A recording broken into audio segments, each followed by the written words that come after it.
In the next 13 days, I get to quit my job, design my entire booth at Open Source, publish a book, exhibit at Open Source, and then start my new job the very next day.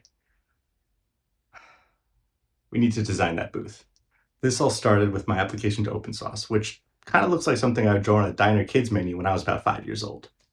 We'll break it down into 5 main tasks: displays for my projects, interactives for the attendees, tablecloths and backdrops, at-home artwork, and a secret project I might get done in time to show off and could probably be my first video after I recover. Luckily, my projects are all done. I'll be bringing my giant pencil, the Full Metal Alchemist gauntlets, a literal hot pocket, prototypes from abandoned projects, mostly published books, giant Legos, and stamps for everyone to use.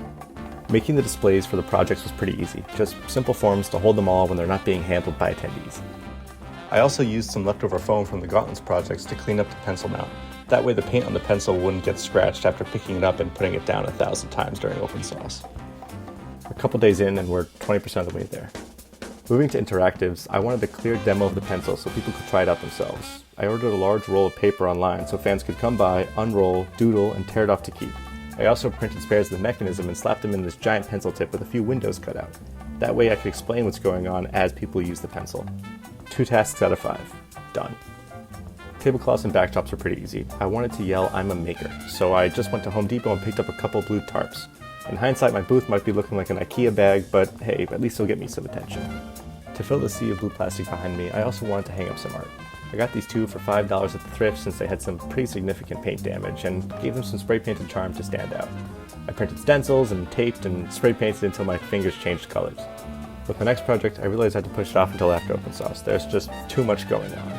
I can say that it's going to be super cool. It's also based off this guy right here.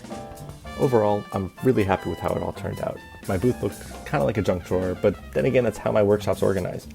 Being able to share this part of me was a really amazing experience, and at Open Source I got to meet some really amazing people. I felt like each attendee had their own project they were working on, and by the end of it all, I was begging them to exhibit with me in 2027.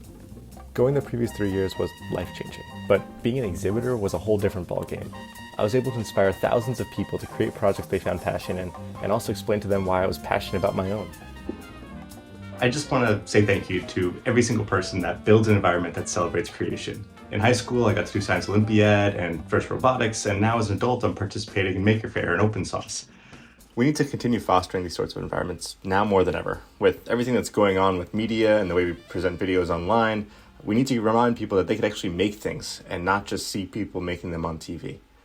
And to those that want to make things, I just want to remind you, it doesn't have to be good, it just has to get done.